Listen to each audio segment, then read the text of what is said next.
الحمد لله كفى وسلام على عباده الذين اصطفى أما بعد فأعوذ بالله من الشيطان الرجيم بسم الله الرحمن الرحيم ولهن مثل الذي عليهن بالمعروف وللرجال عليهن درجة والله عزيز حكيم وقال الله تبارك وتعالى الرجال قوامون على النساء بما فضل الله بعضهم على بعض وبما أنفقوا من أموالهم صدق الله العظيم سبحان ربك رب العزة عما يصفون وسلام على المرسلين والحمد لله رب العالمين اللهم صل على سيدنا محمد وعلى آل سيدنا محمد وبارك وسلم اللهم صل على سيدنا محمد وعلى آل سيدنا محمد وبارك وسلم اللهم صل على سيدنا محمد وعلى آل سيدنا محمد وبارك وسلم۔ گزشتہ ہفتے کو چھوڑ کر اس سے پہلے نکاح کے بارے میں بات چل رہی تھی۔ اب نکاح سے متعلق بہت سارے اور دوسرے مسائل اور خاص طور پر طلاق کا مسئلہ ہے۔ بہت سے لوگ آج اعتراض کرتے ہیں، مسلمان بھی اور غیر بھی۔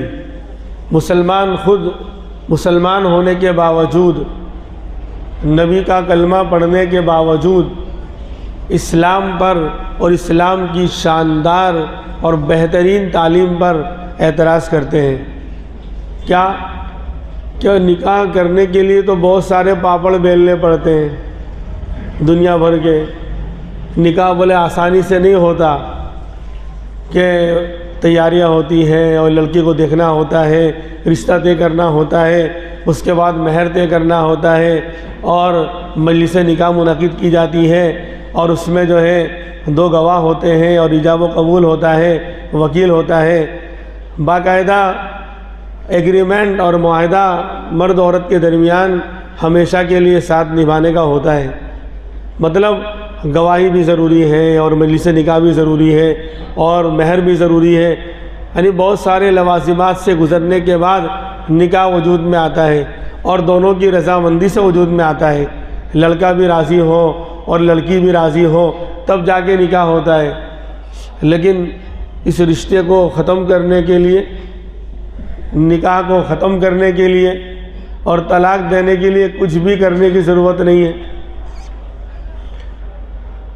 کہ بس کھانے میں مرچ تیز، دماغ تیز، 1 2 3 شارٹ کٹ راستہ۔ ہم تو یہ کہ طلاق کے اندر تو سارے پروسیس نہیں کرنے پڑتے جو نکاح کرنے میں کرنے پڑتے تھے، کہ یہاں نہ گواہی کی ضرورت ہے، نہ عورت کا سامنے ہونا ضروری ہے۔ مرد جو ہے اکیلے میں بھی طلاق لکھ کر بھیج سکتا ہے، عورت سامنے نہ ہو کسی اور کے سامنے بھی طلاق دے سکتا ہے اپنی بیوی کو، اور عورت کا سننا بھی ضروری نہیں، کسی اور کو کہہ دیا تو بھی طلاق ہو جائے گی۔ اسی طریقے سے گواہوں کا ہونا بھی ضروری نہیں، کہ 2 گواہ سنیں، بالغ مرد اور عاقل، تب جا کر طلاق ہوگی، ورنہ طلاق نہیں ہوگی۔ تو یہ تو غلط ہے، یہ تو گڑبڑ ہے کہ جب نکاح کے لیے اتنے سارے پروسیس کرنے پڑتے ہیں تو طلاق اتنی آسانی سے، مرچ تیز، دماغ تیز اور 1 2 3 بہادر ہیں اس ملک کا مسلمان۔ بیوی پر ظلم کرنے میں، شریعت کی دھجیاں اڑانے میں بہادر ہیں، اور جہاں دین کے لیے مسئلہ آ جائے وہ سب سے بڑا بزدل آج کا مسلمان ہے۔ بیوی پر ظلم کرنے میں بہادر اور اس طرح دین کا مذاق اڑانے میں بہادر۔ تو یہ سوال کرتے ہیں کہ طلاق میں تو کچھ نہیں کرنا پڑتا، نہ گواہ ہے، نہ سننا ہے، نہ بیوی کا سامنے ہونا ہے۔ ارے سوال سمجھ میں آ رہا ہے؟ یعنی اکیلے میں، تنہائی میں اور بس ایک بات پر ناراضگی ہو گئی، اچانک ہی 10 سال کا رشتہ، 15 سال کا رشتہ، 20 سال تک ساتھ رہے، لیکن ایک لفظ میں 1 منٹ کے اندر سارا رشتہ ختم ہو گیا، تو ایسا کیسا؟ یہ چور کوتوال کو ڈانٹ رہا ہے، الٹا چور کوتوال کو ڈانٹ رہا ہے۔ یہ طریقہ ہمارا اور آپ کا بویا ہوا ہے، اسلام کا طریقہ یہ ہے ہی نہیں۔ تو غلطی میں کر رہا ہوں، گناہ میں کر رہا ہوں، اور الزام اسلام کی تعلیم کو دے رہا ہوں۔ کس نے کہا تھا مرچ تیز اور دماغ تیز اور 1 2 3 اتنا بڑا بہادر بن جائے کہ 3 سے پہلے رکتا ہی نہیں ہے؟ اتنا بگڑ گیا ہے ہمارا معاشرہ، اتنا خراب ہو چکا ہے ہمارا معاشرہ۔ اگر کہا جاوے کہ فلاں شوہر نے اپنی بیوی کو طلاق دی ہے تو 3 ہی سمجھ میں آئے گی۔ ارے غلط بول رہا ہوں، صحیح بول رہا ہوں؟ کوئی نارمل بات کرے، یعنی کتنے ہم لوگ گرے ہوئے ہیں، کتنے آج بھی بے حسی کی انتہا ہے۔ میں تو کہتا ہوں اسلامی حکومت ہوتی تو نکاح پڑھانے میں بہت ساری چیزیں جو ہے داخل کرتی ہے، بہت ساری شرطیں لگانی پڑتی، تب جا کے نکاح کیا جاتا۔ تو آج اتنا 3 طلاق کو ہم نے اتنا نارمل سمجھ لیا ہے کہ اگر کہا جاوے کہ فلاں نے اپنی بیوی کو طلاق دے دی تو 3 ہی سمجھ میں آئے گی، 1 2 سمجھ میں نہیں آئے گی، کیونکہ جانتا ہے کہ وہ بہادر ہوگا، وہ شوہر 1 2 پہ رکنے والا نہیں، ایک ساتھ 3 فائر ہی کرے گا۔ ہاں بندوق اس کے ہاتھ میں ہے نا۔ تو اب بتاؤ اسلام نے کہاں کہا ہے؟ کوئی کھڑا ہو کر مائی کا لال یا پیلا مجھے کھڑا ہو کر کوئی دلیل تو پروف تو کرے، قرآن کی آیت پیش کرے یا حدیث پیش کرے کہ 3 طلاق ایک ساتھ دینے کو شریعت نے پسند کیا ہو، اسلامی طریقہ ہو۔ میں تو بہت شارٹ کٹ کر رہا ہوں، ورنہ 2 4 6 ہفتے گزر جائیں گے، آپ جمعہ کا بیان سنتے رہیں گے، طلاق سے پہلے کی پروسیس کیا کیا ہیں جس سے آج ہم لوگ ناواقف ہیں، دنیا کی ہر چیز کا پتہ ہے، غیر مسلم بھی جانتے ہو گئے طلاق کے بارے میں۔ اللہ اس اعتبار سے میڈیا کو جزائے خیر دے کہ ہماری تعلیمات، چاہے اس نے غلط کیا، میں اس کے طریقے پر متفق نہیں ہوں، اس نے جو طلاق کے مسئلے کو اچھالا اس پر میں کہہ رہا ہوں صرف کہ غیر مسلم تک جانتے ہو گئے، غیر مسلموں کو پتہ ہے کہ 3 طلاق بھی ہوتی ہے اور 1 2 بھی ہوتی ہے، طلاق بدعت بھی ہوتی ہے اور فلاں بھی ہوتی ہے، جو نام ہمیں نہیں معلوم وہ بتاتے ہیں۔ لیکن ہماری صبح ہوتی ہے، شام ہوتی ہے، زندگی وہی بے ڈھنگی چال سے تمام ہوتی ہے۔ غیر مسلم جانتے ہو گئے، ان کو اسلام کے بہت سارے مسائل کا پتہ چل گیا، لیکن ہمیں نہیں پتہ چلا، ہمیں آج تک نہیں پتہ چلا۔ تو یہ غلط حرکت مسلمان کی ہے اور اعتراض کر رہا ہے اسلام پر۔ ارے بات سمجھ میں آ رہی ہے؟ کہاں اسلام میں یہ کہا گیا ہے کہ مرچ تیز اور دماغ تیز اور 1 2 3؟ کہاں ہے؟ تو غلط طریقہ میں اپنا رہا ہوں اور غلط طریقے سے میں بیوی کو طلاق دے رہا ہوں اور اس پر ظلم کر رہا ہوں اور اشکال کر رہا ہوں اسلام پر۔ تو آج ارادہ یہی ہے کہ انشاءاللہ مرد کے عورت پر کیا حق ہے اور عورت کے مرد کے اوپر کیا حق ہے اس کا بیان ہو۔ پھر آئندہ جو ہے طلاق سے پہلے کے کیا کیا پروسیس ہیں، جب آپس میں اختلاف ہو جائے اور بات بگڑ جاوے تو کیا کیا اختیار کرنا ہے اور کیا کیا شوہر بیوی کے درمیان معاملہ چلے گا طلاق سے پہلے، آپ حیران رہ جائیں گے کہ اس سے پہلے کیا کیا پاپڑ بولنے ہیں اور کتنے کھیت جوتنے پڑیں گے، تب جا کر کہیں طلاق کا نمبر آئے گا۔ اگر میں موٹی موٹی باتیں بھی بیان کروں گا 2 4 ہفتے گزرنے کے بعد جمعہ کے بیان میں، تب جا کر طلاق کا مسئلہ آئے گا، اور ہمارا یہاں بس 1 منٹ کے اندر۔ تو یہ غلط طریقہ مسلمانوں کا ہے، اسلام پر آپ اعتراض نہیں کر سکتے۔ جس طرح اسلام نے نکاح کے اندر سارے پروسیس رکھے، ساری شرطیں رکھی، اور مجلس نکاح ہوگی، گواہ ہوں گی تب نکاح ہوگا، اس سے 100 گنا زیادہ طلاق سے پہلے کے پروسیس اسلام نے رکھے ہیں، جس سے آج ہم لوگ نا واقف ہیں۔ بہرحال تو اب قرآن کیا کہہ رہا ہے کہ وَلَهُنَّ مِثْلُ الَّذِي عَلَيْهِنَّ بِالْمَعْرُوفِ، کہ مرد و عورت کا جب رشتہ ہوا اور نکاح ہو گیا تو قرآن کہہ رہا ہے عورتوں کے لیے بھی اسی طرح کے حق ہیں مرد پر جس طرح کے حقوق مردوں کے عورت پر ہیں۔ جہاں مرد یہ مطالبہ کرتا ہے کہ عورت اس کے حقوق کو ادا کرے، تو وہیں مرد کے اوپر بھی عورت کے حق ہے کہ مرد عورت کے حقوق کو ادا کرے۔ دونوں کے سیم ہے، مطلب دیکھنے میں سیم نہیں ہے، صورتاً سیم نہیں ہے۔ جو آج دنیا والے نعرہ لگا رہے ہیں مساوات اور برابری کا، کہ جس طرح مرد ہے تو عورت کو بھی ہونا چاہیے، کندھے سے کندھا ملا کر چلے، تو کہنا پڑے گا مرد بھی اب بچہ جنے، تو برابری ہی کرنا ہے۔ تو جو کام عورت کر رہی ہے مرد بھی کرے، وہ بھی بچہ جنے، وہ بھی بچے کو دودھ پلائے، اور سارے کام جو عورتوں کے جو بھی تو برابری ہوگی۔ ورنہ قرآن بھی کہہ رہا ہے کہ جس طرح کے حق عورت کے مرد پر ہے یا مرد کے عورت پر ہے، اسی طرح کے حق عورت کے مرد کے اوپر ہے، یعنی مثل کہا ہے۔ اس کا مطلب یہ نہیں کہ بالکل ہو بہو ایک جیسے حقوق ہیں، مطلب یہ کہ صورتاً دیکھنے میں تو الگ رہیں گے۔ مثلا عورت گھریلو کام کاج کی ذمہ دار ہے، امور خانہ داری کو وہ انجام دے گی، بچوں کی تربیت کرے گی، گھر کا نظام سنبھالے گی، اور اپنی جان، عزت اور شوہر کے مال کی حفاظت کرے گی، یہ اس کی ذمہ داری ہے۔ ادھر مرد کی ذمہ داری ہے کہ باہر کا سارا کام مرد کرے گا، کسب معاش، روزی کمانا اور نان نفقے کا انتظام، روٹی کپڑے کا مکان کا انتظام، یہ ساری ذمہ داری شوہر کے اوپر ہے، عورت پر نہیں ہے۔ اگر وہ ہاتھ بٹا رہی ہے کاروبار میں، اگر وہ نان نفقے روٹی کے اندر ہاتھ بٹا رہی ہے تو اس کا احسان ہے، اس کا احسان ہے یہ۔ بہرحال تو دونوں کے حق کو تقسیم کر دیا۔ تو دیکھو دیکھنے میں الگ الگ ہے، عورت گھریلو کام کاج کرے گی، مرد کی ذمہ داری وہ نہیں، یہ عورت کی ذمہ داری ہے۔ فرض واجب کی بات نہیں کر رہا ہوں، آپس میں ذمہ داری کو سمجھیں گے تو نظام چلے گا۔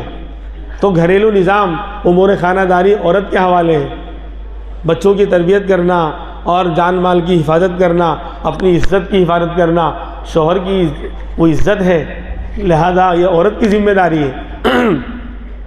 اور مرد کے اوپر کسب معاش، باہر کا انتظام کرنا، کھانے پینے کا انتظام کرنا، روٹی کپڑا اور کاروبار کا انتظام کرنا، یہ مرد کی ذمہ داری ہے۔ اس لیے کہا کہ دونوں کے ایک دوسرے پر حق ہے، لیکن فرمایا وَلِلرِّجَالِ عَلَيْهِنَّ دَرَجَةٌ، لیکن مردوں کو عورت پر ایک درجہ فضیلت دی گئی۔ حقوق تو دونوں کے ایک دوسرے پر ہیں، لیکن اس کے آگے قرآن کہتا ہے وَلِلرِّجَالِ عَلَيْهِنَّ دَرَجَةٌ، کہ مردوں کے عورتوں کے اوپر مردوں کو فضیلت دی گئی۔ کیا فضیلت اور کیوں دی گئی؟ آج دنیا والے اعتراض کرتے ہیں نا کہ دونوں برابر ہونی چاہیے، قیامت کی شام تک نہیں ہو سکتا۔ اللہ نے مرد عورت کو پیدا اسی طرح کیا ہے۔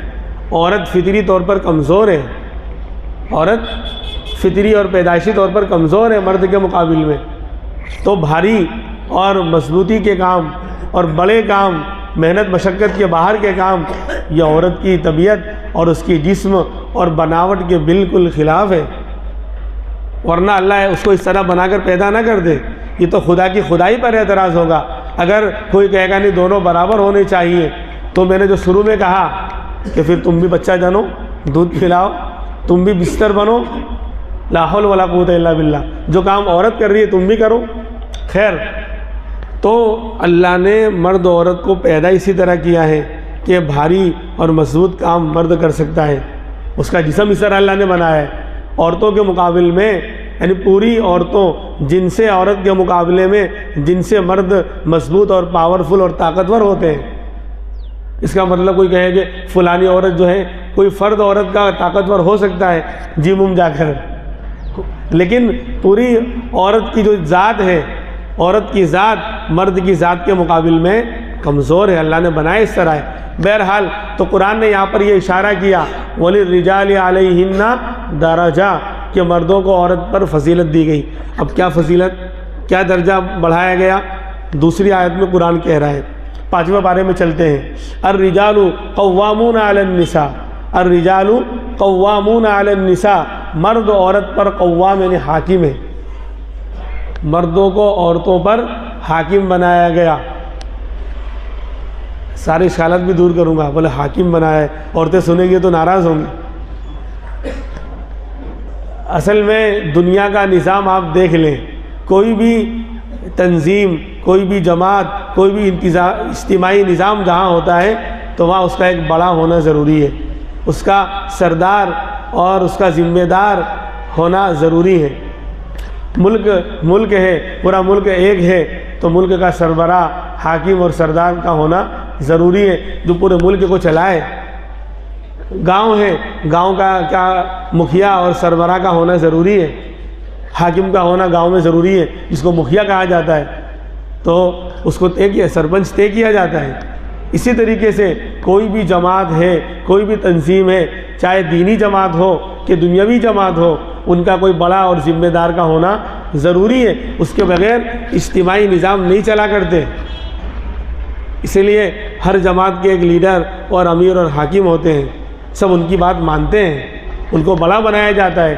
تو اب گھر کا معاملہ ہے, گھر کے افراد ہیں, سب ایک گھر ہے سب مل کر, تو اب گھر پر بھی کسی کا بڑا ہونا اور سربراہ ہونا اور حاکم ہونا ضروری ہے. تو اللہ نے مرد کو طے کیا عورت اور بچوں کے مقابل میں, کیونکہ ان کے اندر سمجھنے کی اور چلانے کی صلاحیتیں کم ہوتی ہیں. عام طور پر ناقص العقل عورت کو بنایا ہے. اور دوسری بات کہ میں نے شروع میں کہا کہ باہر کی کمائی اور کاروبار کا دیکھنا, کسب معاش کرنا, یہ مرد کی ذمہ داری ہے. تو اب بڑا اور باس بھی اور حاکم بھی اور سردار بھی اسی کو بنایا جائے گا. اس لیے کہا الرجال قوامون علی النساء کہ مرد عورت پر حاکم ہیں. اب حاکم کا مطلب یہ نہیں کہ ڈکٹیٹرشپ کرنے لگ جاویں, ڈنڈا لے کر جو ہے اپنا پاور دکھانے لگ جاویں. اسی لیے مردوں کے دماغ کو بھی ٹھیک کیا.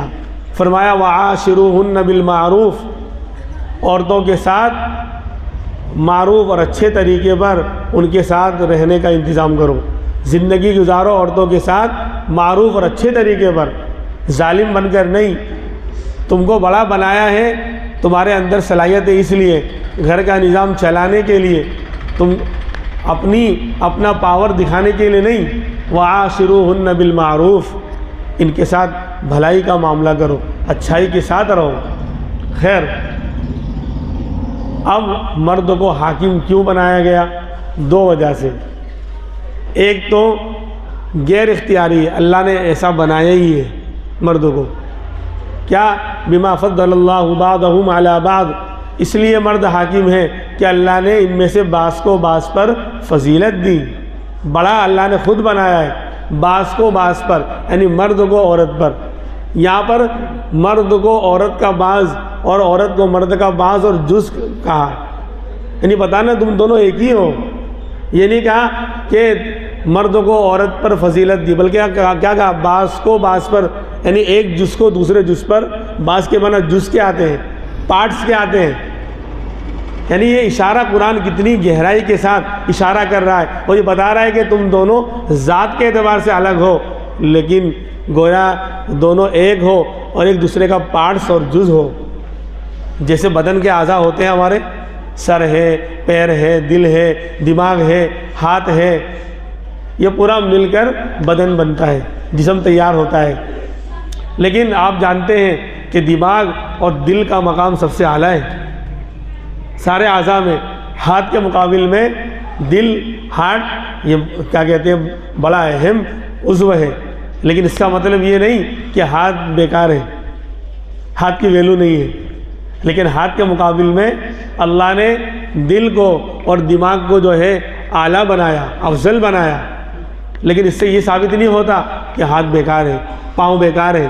ٹھیک اسی طریقے سے اللہ نے مرد کو عورت پر فضیلت دی, دونوں کو ایک دوسرے کا باعث قرار دیا. جس طرح دل اور ہاتھ, کہ دل افضل ہے, اللہ نے بنایا اس لیے, اس کا کام اسی طرح کا ہے, پمپنگ, پورے جسم کو وہ لے کے چلتا ہے. اس کی حرکت بند ہو جائے, انسان کا جسم بیکار ہو جائے. تو اللہ نے بنایا اسی طرح ہے کہ اس کو اعلیٰ بنایا ہے, اس کی ذمہ داریاں زیادہ ہیں ہاتھ کے مقابل میں, اس لیے وہ افضل ہے. لیکن ہاتھ بیکار نہیں ہے. ایسے ہی مرد کو عورت پر فضیلت دی, ہم نے دی. اللہ کہہ رہے ہیں اس میں مرد کا کوئی اختیار نہیں. ہم نے خود اس کو ایسا بنایا ہے، جسے دل کو ہاتھ کے اوپر فضیلت دی، دل کو اللہ نے ایسا بنایا ہی ہے۔ اب کوئی اعتراض کرے کہ نہیں نہیں ہاتھ کو فضیلت ہونی چاہیے، یہ تو بیکار بات ہے۔ بھائی ہم نے منع نہیں کیا کہ ہاتھ بیکار ہے، اس کا کوئی کام نہیں، لیکن وہ افضل نہیں ہو سکتا دل کے مقابل میں، پوری دنیا اس کو مانے گی۔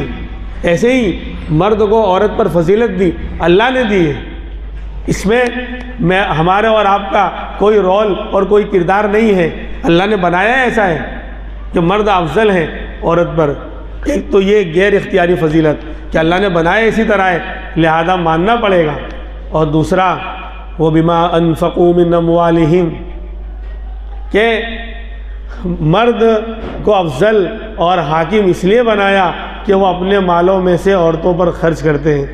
خرچ کی ذمہ داری عورتوں پر نہیں ہے بلکہ مردوں پر ہے، شوہروں پر ہے۔ یہ اختیاری ہے، کیا یہ اختیاری فضیلت ہے کہ مرد اپنے اختیار سے، اپنی خوشی سے جب وہ شادی کرتا ہے تو گویا ساتھ میں یہ بھی قبول کر رہا ہے کہ روٹی کپڑا مکان میری ذمہ داری ہے۔ تب وہ کمائے گا اور محنت کرے گا، کسب معاش اختیار کرے گا اور اپنی بیوی پر، اپنے بچوں پر خرچ کرے گا۔ تو دوسری وجہ یہ ہے، ایک تو غیر اختیاری تھی کہ اللہ نے بنایا اسی طرح ہے، دونوں کو، ایک کو اعلیٰ ایک کو ادنا، دل اور ہاتھ کی مثال آپ کے سامنے ہے، ایک کو اعلیٰ ایک کو ادنا اللہ نے بنایا اسی طرح ہے۔ اور دوسری فضیلت کیوں اختیاری ہے کہ مرد اپنے اختیار سے عورتوں کا سارے خرچے کا ذمہ دار، عورتوں کو کہیں مال نکالنا ہی نہیں ہے۔ اس سے وہ اشکال بھی دور ہو جائے گا کہ میراث میں مردوں کے مقابل میں عورت کو سنگل کیوں ملتا ہے، مرد کو ڈبل ملتا ہے۔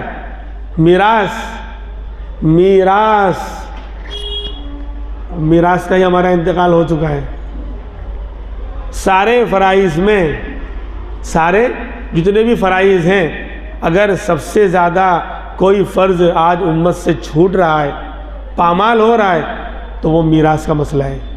باپ کے انتقال کے بعد اس کے چھوڑے ہوئے مال کو صحیح طریقے پر اچھے لوگ تقسیم نہیں کرتے۔ حالانکہ جس طرح نماز پڑھنا فرض، زکوٰۃ دینا فرض، روزے رکھنا فرض، حج کرنا فرض اور دوسرے فرائض ہیں، اسی طریقے سے میراث میں جو لوگ میراث کے حقدار ہیں، وارث بن رہے ہیں، ان کو ان کا مال دینا اور پہنچانا، خاص طور پر بچیوں کو، لڑکیوں کو۔ شادی میں 10 لاکھ خرچ کیا تھا، قرآن کی کوئی آیت ہے، حدیث نے کہا ہے، قرآن نے کہا ہے دنیا بھر کی خرافاتوں میں 10 لاکھ روپے خرچ کر دو؟ فوراً اعتراض کریں گے، مسلمان کہے گا کہ ہم نے تو 10 لاکھ روپے بیٹی اور بہن کی شادی پہ خرچ کیا تھا، اب میراث میں سے کائے کو؟ تم نے ایسا نظام اور سسٹم کیوں بنایا ہے؟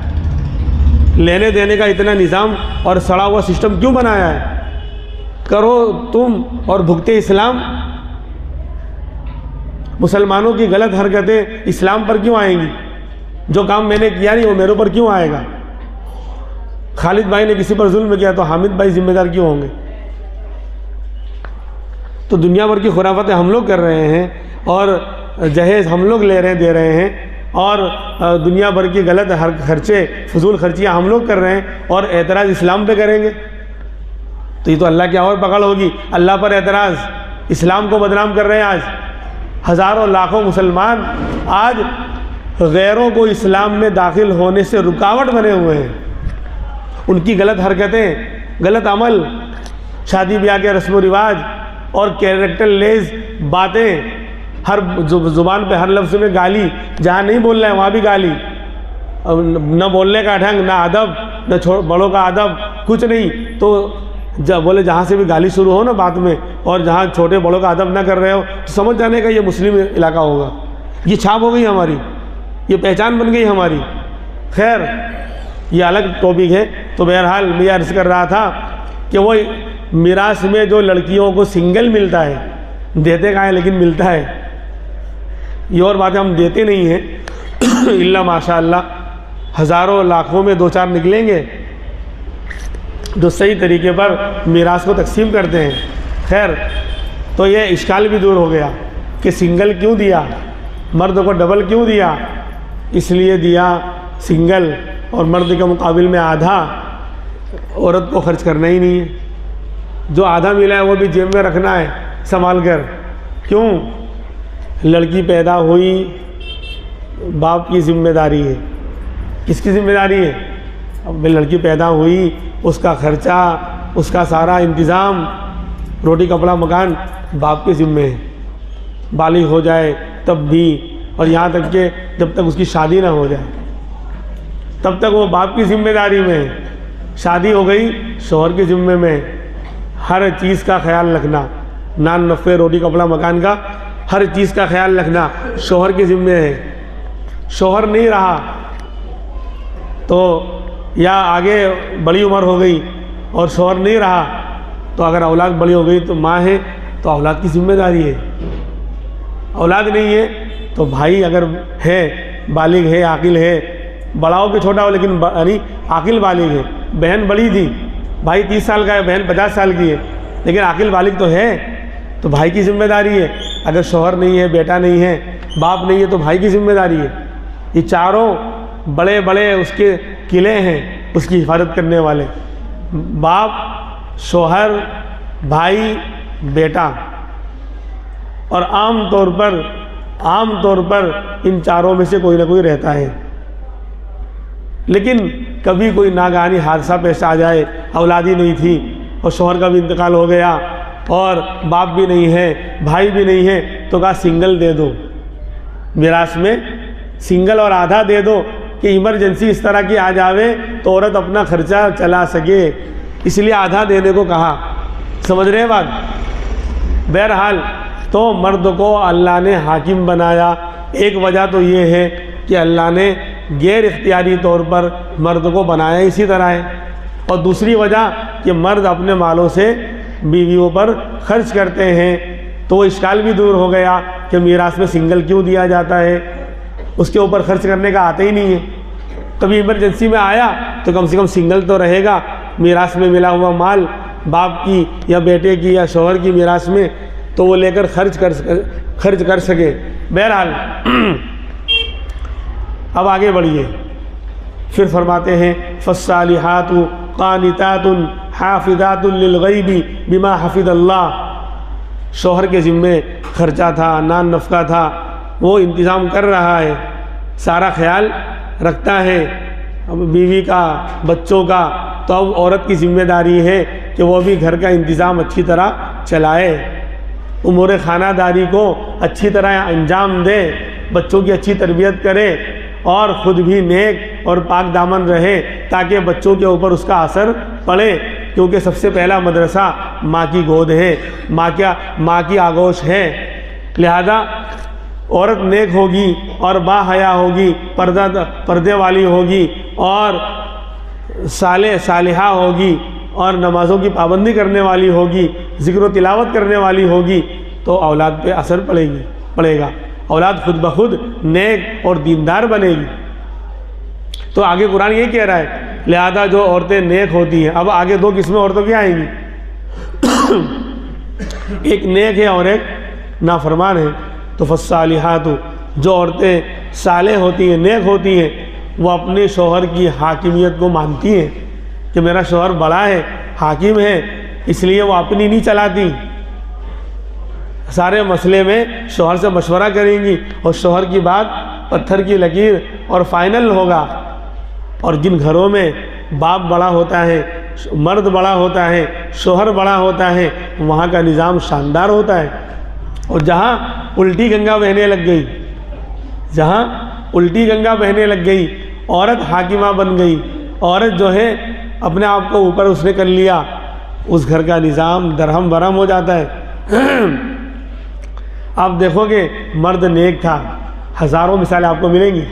مرد نیک ہے، دیندار ہے، نمازی ہے اور بیان بھی سننے آتا ہے، تفسیر میں بھی آتا ہے، ساری چیزیں کر رہا ہے. یہاں کی خالی مثال نہیں، ہر جگہ کی. لیکن اگر عورت اس کی نیک نہیں ہے یا عورت اس کے اوپر حاکمہ بنی ہوئی ہے تو اس کا دین گھر کے دروازے تک رہے گا. مرد کی دینداری گھر کے دروازے تک رہے گی. وہ جو آپ دیکھتے ہیں نا شادی بیاہ میں، بولے وہ نہیں مان رہی ہے، بتا رہا ہے کہ اس کی چلتی ہے. میری نہیں چلتی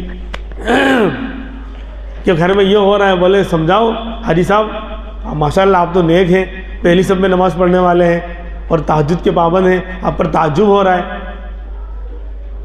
تو کہیں کہ وہ نہیں مان رہی ہے کہ یہ بھی ہوگا اور یہ بھی ہوگا اور یہ بھی ہوگا. چاہے دین کا ستیہ ناش ہو جائے لیکن سب ہوگا, ساری خرافاتیں ہوں گی. تو مطلب کیا نکلا کہ نظام الٹا ہو گیا ہے, الٹی گنگا وہاں بہہ رہی ہے. مرد ذمہ دار تھا, حاکم تھا, لیکن وہ وہاں پر اس گھر میں نہیں ہے, تو نظام درہم برہم ہو گیا. اب لڑکیاں بھی خطرناک اور تیز ہوں گی, ماں کا اثر بہت دور تک جانے والا معاملہ, بہت دور تک. لہذا جو لوگ سمجھدار ہوتے ہیں نا, وہ لڑکی کو تو بعد میں سمجھتے ہیں, پہلے یہ دیکھتے ہیں کہ اس کی ماں کیسی ہے. گھر میں اس کی چلتی ہے تو بولے یہاں رشتہ نہیں کرنا ہے, یہاں رشتہ, بولے بھائی اس کی ماں سے ساری, بولے بات برابر ہے, شادی اس کی ماں سے نہیں کرنی ہے, لیکن لڑکی عام طور پر ماں جیسی ہوتی ہے. یہ کوئی قاعدہ کلیہ نہیں ہے, بہت سی بچیاں سیدھی سادھی بھی ہوتی ہیں, لیکن عام طور پر جو لوگ سمجھدار ہوتے ہیں اس طرح معاملہ کرتے ہیں پھر. تو بہرحال جو عورتیں نیک ہوتی ہیں تو فالصالحات قانتات, کیا ہوتی ہیں وہ؟ اطاعت کرنے والی, شوہر کی بات ماننے والی, ہر چیز میں مشورہ کرنے والی, اس کا ساتھ دینے والی, دکھ سکھ کے اندر ہمیشہ کھڑی رہنے والی.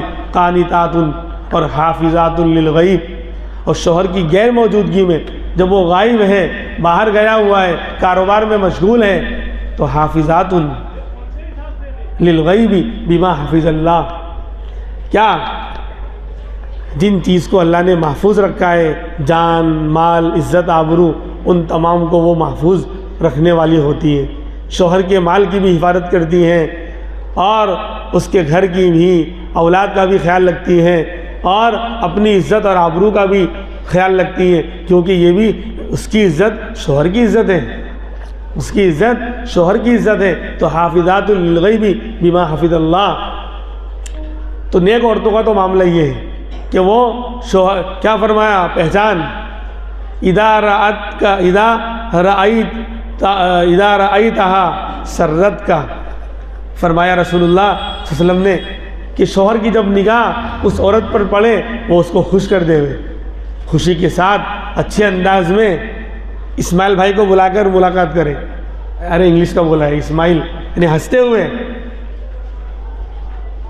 اور جو عورتیں نیک نہیں ہوتی, شوہر بیچارہ تھک کر آیا اور بیچارہ صبح سے شام تک نکلا تھا, تھک کر چور ہے, پسینے میں شرابور ہے, تھکا ہوا ہے, پریشان حال ہے, ٹینشن ہے کاروبار کا, اب یہ منہ چڑھا کے بولے پانی اور رکھا ہے, لے لو جا کے, تو اس کا موڈ ایسے ہی اور خراب ہو جائے گا. باہر بھی ٹینشن, اندر بھی ٹینشن, اب ہر جگہ رہنا پڑے گا ٹینشن. تو یہ فرمایا نہیں, اذا رأیتہا سرت کا, کہ نیک بیوی کون, جب تو تیری نگاہ اس پر پڑے وہ تجھے خوش کرتے ہوئے, اس کو معلوم ہے کہ شوہر کے آنے کا ٹائم ہو گیا ہے, وہ اپنے آپ کو ٹھیک ٹھاک کر لے گی, اپنے آپ کو ٹھیک ٹھاک کر لے گی, اور آنے سے پہلے پانی وانی کا اور چائے وائے کا انتظام کہ بس اب آنے والے ہیں. یہ نیک بیوی کی علامت بتائی, یعنی وہ کام کرے گی جس سے شوہر خوش ہو جاوے. اور ہر بیوی کو معلوم ہوتا ہے بھئی جب 10 سال کی زندگی ہو گئی, 20 سال کی زندگی ہو گئی, کہ شوہر کو کیا پسند ہے, اور آنے کے بعد وہ کیا کرتے ہیں, ان کو کیا چاہیے, کیا تقاضا ہے, آنے کے بعد فوراً وہ سارا انتظام پہلے سے کر کے رکھے گی. کہ آنے کا ٹائم ہو گیا, اب تو موبائل ہے, فون سے پہلے ہی کہ آ رہے ہو, کب آ رہے ہو, بولے روز تو آتا ہوں, لیکن بولے ہو سکتا ہے آپ کو کوئی کام میں مشغول ہو اس لیے میں نے فون کر لیا.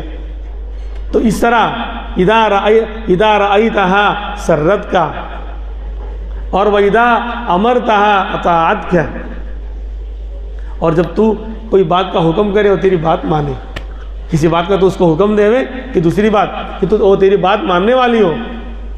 وَإِذَا غِبْتَهَا حفظت کا فی مالها وفی جانیہا دمیہا, اس طرح کے الفاظ ہیں. فرمایا کہ اور جب تو غائب ہو, گھر پر نہیں ہے, تو کاروبار میں یا سفر میں کہیں گیا ہوا ہے, تو وہ تیرے تیری حفاظت کرے، یعنی اپنے مال اور جان میں تیری حفاظت کرے، گھر کی حفاظت کرے، اپنی عزت آبرو کی بھی حفاظت کرے۔ یہ نیک عورت کی علامت۔ اس لیے فرمایا آخری بات، ان الدنیا کلھا متاع وخیر متاعھا المرأۃ الصالحہ او کما قال صلی اللہ علیہ وسلم، کہ دنیا پورا کا پورا سامان ہے، دنیا پورا کا پورا انسان کے استعمال کرنے کی چیز ہے۔ تو دنیا میں جو کچھ ہے انسان کے استعمال کرنے کی چیز اور سامان ہے، سب کو اللہ نے انسان کے فائدے کے لیے بنایا ہے۔ اور آگے فرمایا وخیر متاعھا المرأۃ الصالحہ، اور دنیا کا سب سے بہترین سامان اور بہترین فائدے کی چیز نیک بیوی ہے، المرأۃ الصالحہ۔ وہ جو دعا ہے نا، ربنا آتنا فی الدنیا حسنہ، اے اللہ ہمیں دنیا میں بھی اچھائی عطا فرما، وفی الآخرۃ حسنہ، اور آخرت میں بھی اچھائی عطا فرما۔ اس دعا کو اپنی زندگی کا اور ہر دعا کا جز بنا لینا چاہیے۔ اتنی پاورفل دعا ہے، میں آپ کو بیان نہیں کر سکتا۔ زندگی، دنیا اور آخرت کی ساری خوبیاں اس کے اندر مانگ لی گئی ہیں۔ تشریح اور تفصیل کا وقت نہیں ہے، کسی دن دعا پر بیان ہوگا تو دعا کے بارے میں پھر بتایا جائے گا۔ یعنی بس آپ اتنا یاد رکھیں کہ دنیا اور آخرت کی بھلائی اس کے اندر آ گئی۔ تو فرمایا کہ کیا کہہ رہا ہے مسلمان، ربنا آتنا فی الدنیا حسنہ، یا اللہ ہمیں دنیا میں بھی بھلائی، اچھائی عطا فرما۔ تو مفسرین لکھتے ہیں کہ دنیا کی بھلائی، سب سے بڑی بھلائی کیا ہے؟ کہا المرأۃ الصالحہ، المرأۃ الصالحہ، کہ نیک بیوی دنیا کی سب سے بڑی بھلائی ہے۔ جس کو نیک بیوی مل گئی، دنیا کی سب سے بڑی خیر، سب سے بڑی بھلائی مل گئی، کیونکہ وہ نیک بیوی اس کا دائنہ ہاتھ ہے۔ ہر موقع پر، زندگی کے ہر موڑ میں، دین کا مسئلہ ہو، دنیا کا مسئلہ ہو، کاروبار کا مسئلہ ہو، اور اسی طرح بیماری کا مسئلہ ہو، حالات آ جائیں، پریشانیاں آ جائیں، کوئی بھی مسئلہ آ جائے، وہ ساتھ میں کھڑی رہے گی، بلکہ بہت زیادہ خیال رکھنے والی، ہمت باندھنے والی۔ اور حضرت خدیجہ کا واقعہ نہیں جانتے ہم؟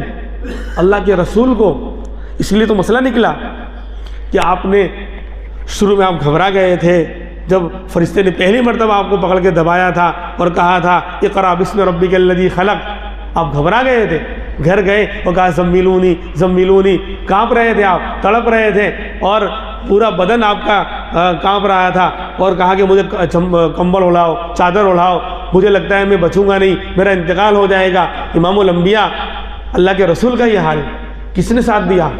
ڈھارس کس نے بندھائی؟ ہمت کس نے دلائی؟ حوصلہ کس نے دیا؟ حضرت خدیجہ نے۔ کتنی یعنی مضبوط دل کی اور مضبوط یعنی ذہن و دماغ کی عورت تھی وہ، ان کی ذات کو لاکھوں سلام۔ انکا لتصل الرحیمہ، کہ کہا کہ نہیں کلا، بالکل نہیں ہو سکتا میرے شوہر، اے نبی ایسا بالکل نہیں ہو سکتا، اللہ آپ کو ضائع نہیں کر سکتا، آپ تو صلہ رحمی کرتے ہیں، رشتوں کو جوڑتے ہیں، یتیموں کا سہارا بنتے ہیں، بیواؤں کا آسرا بنتے ہیں، کمزوروں کے لیے آپ مدد کرتے ہیں۔ خوبیاں گنا رہی ہیں اور ہمت دلا رہی ہیں۔ تو پھر آپ نے دین کا کام کیا اور پوری دنیا میں اسلام پھیلایا۔ تو جہاں سب کے اسلام کا ثواب اللہ کے رسول کو ملے گا، نہیں ملے گا؟ اربوں خربوں مسلمان ہیں، آپ کی دعوت پر ہوا، تو جہاں سب کا ثواب آپ کو ملے گا، تو کیا حضرت خدیجہ کا نامہ اعمال اس سے خالی رہنے والا ہے؟ بولو۔ ہمت دلانے کی وجہ سے، ساتھ دینے کی وجہ سے، تو نیک بیویوں کی علامت ہوتی ہے۔ اللہ تبارک و تعالی ہم تمام کے رشتوں کو ہمیشہ کے لیے قائم رکھے، اور ہماری مستورات کو، ہماری بیویوں کو بھی المرأۃ الصالحہ بنائے، اور ہمارے مردوں کو بھی قوامون کا اور حاکمیت کا فرض ادا کرنے کی اللہ ہمیں توفیق عطا فرمائے۔ آئندہ جو چیپٹر ہوگا وہ دوسرا رخ ہوگا کہ جب نافرمانی ہونے لگے، اختلاف ہونے لگے، تو پھر اب کیا کیا جائے گا؟ ڈائریکٹ 1 2 3 نہیں ہوگا، ڈائریکٹ فائر نہیں کیا جائے گا۔ خیر، اللہ تبارک و تعالی جو باتیں اللہ نے کہلوائی، اللہ ہم تمام کو اس پر عمل کرنے کی توفیق عطا فرمائے۔ وآخر دعوانا ان الحمد للہ رب العالمین۔